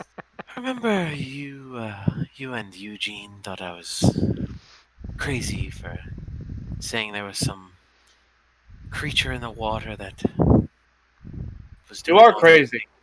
Well, sure, but that guy, that thing, whatever it was, that was it. The bounty that I was looking for. It must be. So you thought you were going to take that on? You were going to, I could have easily killed him, sure. Right.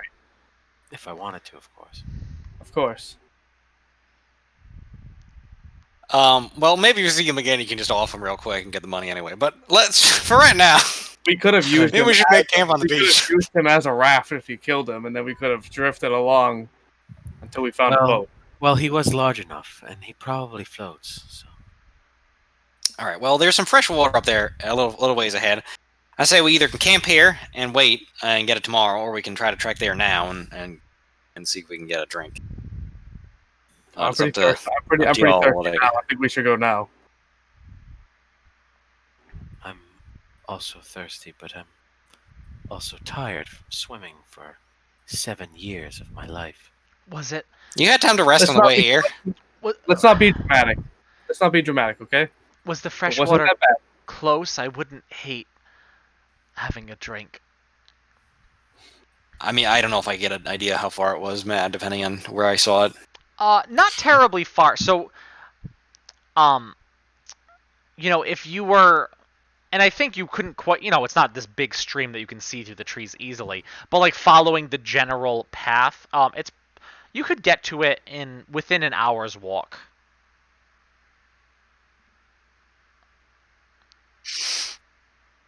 "38 years of life. I've only lost two of my lives. I And thought now, cats lived like 12 years. since I've met you both, I've lost 2 in a week. There's no way you're that old. Cats only live like 10 years. Shut up, Eugene. Are you not a cat? Well, it's about an hour away, so I think we could probably make it. Everyone on the internet right now is like, well, Mr. Euphoria obviously does not take care of cats very well if they're only living 10 years. I mean, we don't live in a time with veterinarians, so whatever those are. Put leeches on your cats, they'll be fine. Put like raw meat on the floor and say go to town, or don't feed them at all and say eat the rats that you find. So, or each other. Whatever happens, happens. So. All right. So what are you guys going to do? Are you going to try to make it to a fresh water source, or are you going to just camp where you are for a bit. I think everyone wanted to try to find the water if we could. Sure. Somebody can roll a survival check to try and find it, and they can do so at advantage. Even if Alstus isn't the one rolling it, he can like kind of be like, "Well, I Point saw you it. in the It right was-" direction. Yeah. Oh, look at that. Hey, Wow. look at that! A double nat 20. Double We're nat there. That was 20. so fast. Yeah, that you find a fresh water source. In the bar. A fish sticks its head out of the water and says, "Hey, I'll point you right towards the middling altar," and leads you right to it. Yeah. Yeah, Well, but, with a double nat 20, yeah. A Tarask bursts out from the ground and then like bows to you and gives you treasure. But you do certainly find very easily, very quickly, this beautiful freshwater spring, and you can all kind of drink your fill from it. Wash off some of the salt that is covering your body, and it's this cool, beautiful fresh water source that you all partake in, and sit down. Wow. About midday, or, a little. Well, actually, it'd still be morning, right? Pretty later into the morning at this point. As you are sitting around this spring on this strange island, and I think we'll pick it up there next week. I think that's about as good a place to stop as any. Instead of that cliffhanger, you get a nice relaxing moment. My friends, I think I can say for you guys here and for the group 2, many of whom I'm sure are watching at the edge of their seats, I think next week may be the last week of Out of the Light. So does that mean, Maddie, that we're going to be playing on Thursday as well, or how does that work? Because if we're going to... It does not. My plan was to have you guys stay separate this whole time. Oh, I thought the plan was to meet up. Have the finale. Or something. The plan is not for you guys to play next Thursday. And I'll leave it at that for now. All right, just tell me where to end up. I am not available on Thursday. Yeah, I'm telling you that. Yeah. No. The plan is for you guys to play on Monday, and for the other group to play on Thursdays. Okay. As of right now. So right now, this yeah. That's well, it's a good thing we hit level 5 then to for that next momentous occasion, man. Yeah, I agree. yeah. The magical spring water. I feel suddenly capable of doing more things. Let's see. Very How many right. levels have you been? Level. I mean, we can. we You know just- what? Oh, for the last session, man. Come on. For the last session, Come on. we are We did a level. lot. Yeah, level Dude, 5. you're only got guys. one run at this. Level 5. Let this man attack twice. That's all he wants to do. Level 5. Level God, 5. Give him Level a backswing on that boy. Level 5 Holy for next week. We can talk, you guys, the other guys, about. Roll for hit points while we're here. We can talk about the next step of things to do, what we want to run, how we want to do this. I will say I wouldn't hate, now that I'm back to work for 9 hours a day, not running twice a week. But we'll chat and kind of look at what that could possibly look like. I know other people were interested in things. I'm not against running. I do tend to be the marathon runner for this group, and I love it. I love running for you guys. Twice a week right now, Sexy. while working 9 hours every day is it's tiring, y'all. I'm hitting my limits, and I have some other inroads projects I also want to spend some attention on.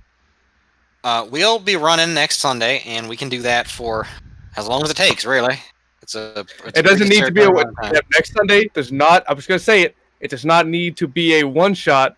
Okay. It could be multiple. I mean, I would be perfectly great with it being, I don't know, a month long or a month and a half. I don't care. Down here, buddy. I don't care if it's 2 years. I don't care if it's 2 years. I'll just keep going. All right. Anyway, so if you are playing in that, which everyone has been invited to, just send me some information about your character. I'll make you a sheet on Roll20. We can get ready for that on Sunday. I'd like to have everything in place by then, so it's not any last minute stuff. Yeah. Awesome. But yeah, I'm going to. Yeah. So, and I'll be putting stuff on social media about the Sunday game. Really pushing that. I'm also gonna work with a couple people. I think Tony, I think Eric have some videos probably saved when you guys were hosting, and I want to be able to really. I do, but I'm also like an hour away drive. What do you? Oh no! I mean for uploading, making sure I would like to have all of the. Make sure we have all of the Out of the Light stuff like uploaded to YouTube so that if people want to watch it before next week, I'm gonna take a look at that over the next couple days. So that people can maybe that we have a lot of people that tend to watch this not live, but they'll watch the videos afterwards, and I want to make sure, if people want to jump on live for that last week of Out of the Light, that'd be really cool. All right, yeah. If you're watching this, we'd love if you can give our channel a follow. It really helps out. It lets you know whenever we go live with this cool stuff. And like you said, like this Sunday, we're going live with a brand new thing that we're going to be doing after Out of the Light. I'm sure we'll be coming up with new stuff too. So if you like what we do, we'd really appreciate a follow, and then you can keep seeing the things we're doing. I think the thing with our channel is it's getting better. We're constantly working on learning this whole streaming thing. Now we're learning this whole streaming at a distance thing. We're not in the same room together anymore, and we're getting better at it all the time. For now. Yeah. and let me just say this. Come this Thursday, you're gonna have a choice to make. You could tune in to those clowns over Critical Role, but why do that when you have the other half of Out of Light to watch? They're out of practice. They're out of practice. They don't know what they're doing. You can just watch them later. They It's don't fine. they don't even follow the rules. They just do whatever they want to do. I gotta say, I actually think we are done before Critical Role starts. So You could rewatch. I You could think- go on your proxy and rewatch and give us another view. I think we're actually the official openers for Critical Role. And as anyone who's ever been to a concert knows, the opener is always better than the band you went to go see. It's just a fact. So you should, even if you don't stay for those other guys, watch us. And what you should really do is subscribe so you can post Sneaky Tea in Critical Role. In Critical's chat. Ooh. Whenever Liam fakes his rolls, yeah. Whenever Liam's like, "Oh, When what do I need? those listen. Oh, it's cocked. 20." when those sneaky bastards fuck up their rolls, just like these sneaky bastards here, throw out that Sneaky Tea emo and just let them know you caught them, mofos. All right. And listen, you can do some great modifications to that as well. You can put little sunglasses on them. It's adorable. You can put a little scarf on them. I don't know how that unicorn works. horn. I have to learn. That's the secret. That's the secret stuff. I don't know how to do the secret stuff. Be a Sneaky Tea master at work those kind of formula. I can just put things next to him. I don't understand. Okay, I don't want to keep you guys too long now. I'm just talking, but we love you guys. Thank you so much for watching. We really appreciate it. And we'll see you next week for the last episode of Out of the Light. Thanks. Bye. See ya.